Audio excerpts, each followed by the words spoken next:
शुरू करते हैं काम की खबरें। किसान, शिक्षा, राजनीति, संबल योजना, प्याज खरीदी पर सरकार क्या सोच रही है, प्रधानमंत्री किसान सम्मान निधि योजना में सारी खबरें देखेंगे विस्तार से।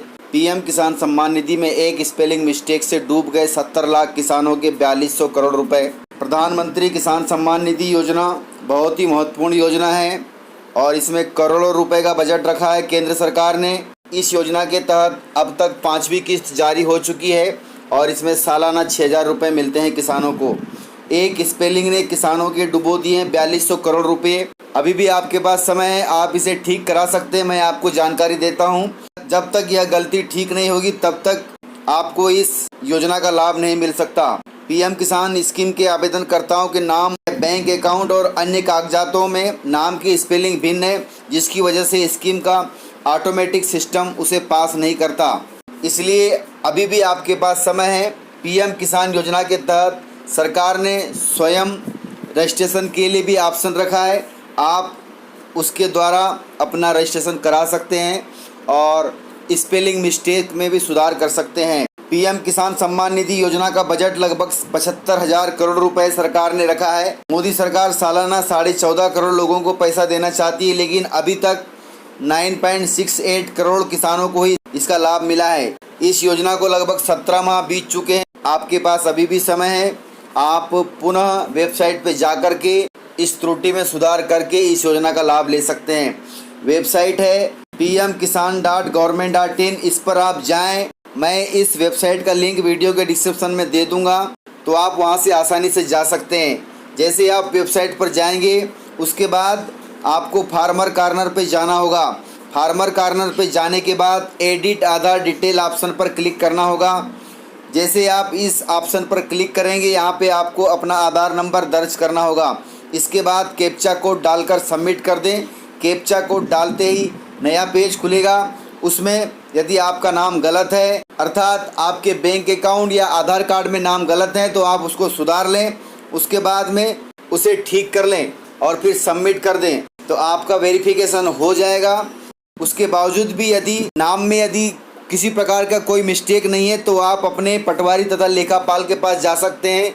यदि यहाँ से भी कोई मिस्टेक नहीं है तो आप इन नंबरों पे कॉल कर सकते हैं। नंबर दिए गए हैं 155261 या 1800115526। इस पे आप बात करें। बात करने के बाद में आपको अधिकारीगण इस समस्या का समाधान बताएंगे। तुरंत ही आपकी फार्म से संबंधित गड़बड़ी सुधर जाएगी और आपके अकाउंट में पैसा वेरिफिकेशन के बाद आ सकता है। वहीं दूसरी जानकारी है, प्याज पर औसतन लागत 9 रुपये प्रति किलो आती है। अभी देश में प्याज बम्पर मात्रा में है, लेकिन सरकारें अभी इसे खरीद नहीं रही है। इस पर केंद्र सरकार ने अपना बयान दिया है। किसानों की समस्या को लेकर प्याज का इतना कम दाम मिलना चिंता का विषय है। कृषि मंत्री तोमर, जो बीजेपी से राज्यसभा सदस्य भी है, उन्होंने कहा कि इतना कम दाम मिलने की मुख्य वजह स्टोरेज की कमी है और इसका न्यूनतम समर्थन मूल्य न होना है। जबकि प्याज का न्यूनतम समर्थन मूल्य होना चाहिए 9 रुपये। इसमें लागत लगती है तो कम से कम 15 रुपये इसका न्यूनतम समर्थन मूल्य होना चाहिए। 15 रुपये किलो के हिसाब से यदि प्याज खरीदा जाए किसानों के पास से, तो किसानों को इससे लाभ मिलेगा। सरकार का प्लान है कि करीब 2 लाख पंचायतों में भंडार गृह बनाने का है। यदि भंडार गृह बनते हैं तो प्याज को स्टोर कर दिया जाएगा और प्याज जल्दी ख़राब नहीं होगा। इसलिए इंफ्रास्ट्रक्चर के लिए 1 लाख करोड़ रुपए और टमाटर, प्याज और आलू के लिए 10 करोड़ रुपए का अलग से प्लान किया है। किसान भाई सरकार से मांग करते हैं कि किसान की हर फसल का एक ऐसा तार्किक दाम तय होना चाहिए, अर्थात समर्थन मूल्य तय होना चाहिए, ताकि उसे किसान बेच सके और उसे लागत मूल्य से घाटा ना हो। तो इस प्रकार से अभी किसानों के पास जो प्याज रखा है वह लगभग 60 पैसे में बिक रहा है, जो कि बहुत ही कम रेट में बिक रहा है। सरकार को इस पर सोचना पड़ेगा ताकि किसानों को प्याज खरीदी का दाम मिल सके।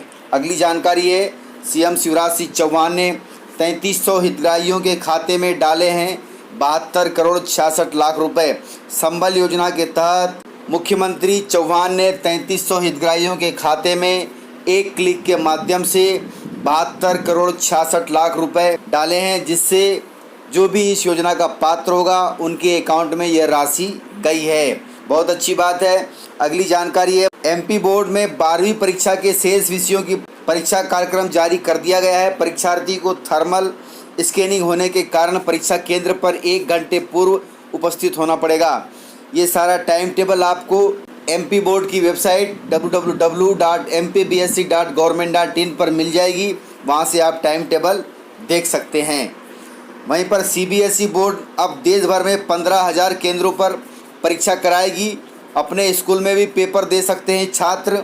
उसके लिए HRD minister doctor Ramesh Pokhriyal Nishank ने अपने ट्विटर अकाउंट पर जानकारी दी है। उन्होंने कहा है कि 3,000 परीक्षा केंद्र पहले चिन्हित थे, लेकिन अब लगभग 15,000 परीक्षा केंद्रों में सीबीएसई बोर्ड की परीक्षाएं होगी। अगली जानकारी है, ज्योतिरादित्य सिंधिया भोपाल आ रहे हैं। मध्य प्रदेश में राजनीति हलचल बहुत तेज हो गया है। मध्य प्रदेश में भारतीय जनता पार्टी के नए श्रीमंत महाराज ज्योतिरादित्य सिंधिया भोपाल आने वाले हैं। उनके आने की खबर मात्र में ही राजनीति में चर्चाओं और अनुमानों का ग्राफ बढ़ा दिया है। माना जा रहा है कि ज्योतिरादित्य सिंधिया के सामने कांग्रेस के कई बड़े दिग्गज नेता भारतीय जनता पार्टी में शामिल होंगे। पिछले 7 दिनों में कांग्रेस के लगभग 250 से ज़्यादा कार्यकर्ता भारतीय जनता पार्टी में शामिल हो चुके हैं और यह उपचुनाव के लिए बहुत ही फायदेमंद सौदा है। बीजेपी ज्वाइन करने के बाद ज्योतिरादित्य सिंधिया एमपी एक बार आए हैं। एमपी बीजेपी के नेताओं से मुलाकात और राज्यसभा चुनाव के लिए नामांकन दाखिल करने के बाद वह दिल्ली लौट गए थे। कोरोना महामारी के बीच वह दिल्ली से ही फ़ोन और सोशल मीडिया के जरिए लोगों को मदद पहुंचा रहे थे। सिंधिया समर्थकों के अनुसार 1 जून को ज्योतिरादित्य सिंधिया भोपाल आ रहे हैं और भोपाल में अब राजनीति हलचल तेज हो जाएगी। बताया जा रहा है कि उपचुनाव के पहले ही मध्य प्रदेश में मंत्रिमंडल का विस्तार होगा। मंत्रिमंडल को शपथ दिलाई जाएगी, जिसमें 20 से 22 मंत्रियों को शपथ दिलाई जाएगी। वहीं पर बीजेपी के लगभग 15 से 18 मंत्री हो सकते हैं और ज्योतिरादित्य सिंधिया के खाते में 8 मंत्री जा सकते हैं। अर्थात ज्योतिरादित्य सिंधिया के खेमे के 8 विधायकों को मंत्री पद की शपथ दिलाई जा सकती है। तो इस प्रकार से 1 जून को ज्योतिरादित्य सिंधिया भोपाल आएंगे। यहीं पर पूरा कार्यक्रम बनेगा और कार्यक्रम बनने के बाद शपथ ग्रहण समारोह भी हो सकता है और उसके बाद विधानसभा उपचुनाव के लिए तैयारियां भी जोरों पर हो सकती है। वहीं अगली जानकारी है, एमपी में कॉलेजों की परीक्षा तय होगी। इसमें जनरल प्रमोशन नहीं होगा। काफ़ी कमेंट्स आ रहे थे कि कॉलेज के छात्रों का भी जनरल प्रमोशन होना चाहिए, क्योंकि देश में अभी लॉकडाउन है, प्रदेश में लॉकडाउन है। मध्य प्रदेश में स्नातक अंतिम वर्ष और स्नातकोत्तर अंतिम वर्ष की परीक्षाएं 29 जून से 31 जुलाई के बीच होंगी। बाकी परीक्षाएं कोरोना संक्रमण ठीक होने के बाद आयोजित की जाएंगी। किसी भी कक्षा में जनरल प्रमोशन नहीं दिया जाएगा। शैक्षणिक सत्र जुलाई के बाद शुरू होगा। राज्यपाल लालजी टंडन से मुलाकात के दौरान मुख्यमंत्री शिवराज सिंह चौहान ने इसके लिए सहमति दी है। अब उच्च शिक्षा विभाग जल्द ही निर्देश जारी करेगा। तकनीकी विश्वविद्यालय की परीक्षा 16 से 30 जून के बीच होगी। फर्स्ट ईयर में नए प्रवेश लेने वाले विद्यार्थियों का शिक्षण सत्र अक्टूबर से प्रारंभ होगा।